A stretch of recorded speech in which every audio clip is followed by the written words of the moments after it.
اللہ کے محبوب علیہ الصلوۃ والسلام نے ایک بڑی خوبصورت بات ارشاد فرمائی، ذرا سنیے اور اس کا لطف لیجئے، اور حضور کے دیے گئے اس وعدے پہ دل کے قرار کا سامان کیجئے۔ اللہ کے محبوب علیہ السلام نے ارشاد فرمایا کہ من یکفر لی اللہ یسأل الناس شیئا، جو شخص مجھے اس بات کی ضمانت دے کہ وہ اللہ کے علاوہ کبھی بھی کسی سے کوئی سوال نہیں کرے گا، جب بھی کوئی مشکل ہوئی، جب بھی تکلیف ہوئی تو وہ سوال مالک کی دہلیز پہ کرے گا، وہ مصلی بچھائے گا اور رب سے کہے گا میرا مسئلہ یہ ہے۔ جو شخص مجھے یہ ضمانت دے کہ وہ اللہ کی دہلیز پہ اپنے سوال رکھے گا، اللہ کے علاوہ کسی سے نہیں کہے گا، اللہ کے محبوب فرماتے ہیں اتکفل لہ بالجنہ، میں اس کو جنت کی ضمانت دیتا ہوں۔ اور یہ روایت حضرت ثوبان رضی اللہ تعالی عنہ سے مروی ہے۔ حضرت ثوبان نے جب حضور سے یہ فرمان سنا تو انہوں نے کہا حضور میں ضمانت دیتا ہوں، میں زندگی بھر اللہ کے علاوہ کسی سے سوال نہیں کروں گا۔ اور صحابہ نے پھر اس پہ عمل کر کے دکھایا۔ صحابی کا کوڑا گرتا ہے اور وہ بھی گھوڑے سے نیچے اتر کے خود اٹھاتا ہے، کہا جاتا ہے جناب آپ نے کہہ دیا ہوتا ہم اٹھا کے دے دیتے، کہا ہاں نہیں، ہم نے حضور سے عہد کیا تھا کہ اللہ کے علاوہ کسی سے سوال نہیں کریں گے۔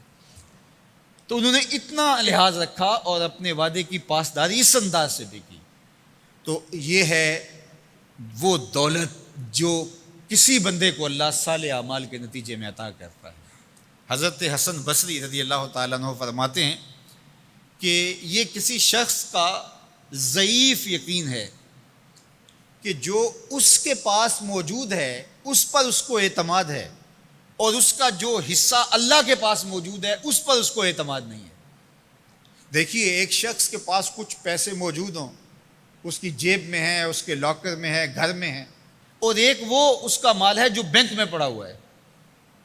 تو جس طرح وہ اپنے ہاتھ میں موجود پیسوں پر مطمئن ہوتا ہے، بینک میں پڑے ہوئے پیسوں پر بھی ایسے ہی مطمئن ہوتا ہے، کہتا ہے وہ بھی میرے ہی ہیں۔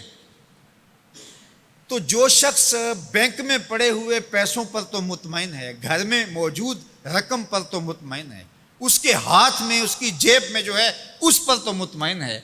اور اس کی قسمت کا جو ابھی اللہ کے پاس ہے اس نے ابھی اس کو دیا نہیں، اس پہ مطمئن نہیں ہے، تو حضرت حسن بصری فرماتے ہیں اس سے بڑھ کر ذوف یقین اور کیا ہوگا کہ جو اس کے پاس ہے، جس کو چرایا جا سکتا ہے، جس کو چور کھینچ سکتا ہے، جو گر سکتا ہے، جو چھینا جا سکتا ہے، اس پہ تو یقین کر رہا ہے کہ یہ میرا ہے، اور جو اس کا حصہ اللہ کے ہاں ہے اس پہ یقین نہیں کر رہا۔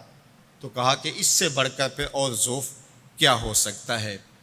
اس لیے اپنی زندگی میں قناعت کا نور رکھنے والے ہی مطمئن زندگی گزارتے ہیں۔ ابن جوزی نے کہا تھا کہ جس شخص کی زندگی میں قناعت آ گئی اس کی زندگی مطمئن ہو گئی، اور جس شخص کی زندگی میں طمع آ گیا اس کی زندگی گھٹن کا شکار ہوگی، اذیت کا شکار ہوگی۔ حضرت سہل بن سعد الساعدی رضی اللہ تعالی عنہ سے یہ روایت مروی ہے کہ ایک شخص حضور کی خدمت میں آیا اور اس نے حضور سے ایک عجیب سوال کیا۔ اس نے کہا حضور مجھے کوئی ایسا عمل ارشاد فرما دیجئے کہ اگر میں وہ کروں تو مجھ سے اللہ بھی پیار کرے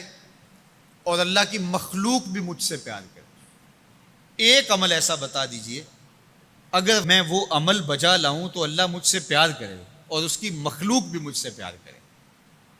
اللہ کے محبوب نے اس کو جو جواب دیا اس کا مفہوم سن لیجئے۔ آقا کریم نے فرمایا جو دنیا میں موجود ہے، میسر ہے، اس سے بے رغبت ہو جا، تیری ضرورتیں تو پوری ہوں گی، اس میں تو کوئی شک نہیں، لیکن تیری رغبت ادھر نہ رہے، زہد فی الدنیا اختیار کر لے، تو تجھ سے اللہ پیار کرے گا کہ یہ بندہ دنیا میں رہ کے بھی دنیا کا نہیں میرا ہے، اور جو لوگوں کے پاس ہے ان سے بے نیاز ہو جا تو لوگ تجھ سے پیار کریں گے، اور اگر تو لوگوں کی جیبوں پہ نظر رکھے گا اور لوگوں کی دولت میں، ان کے مال میں تجھے رغبت ہوگی تو فرمایا کہ پھر لوگ تجھ سے دور ہٹ جائیں گے۔ تو اللہ قناعت کا نور عطا فرماتا ہے شخص کو جو اچھے اور صالح اعمال بجا لائے۔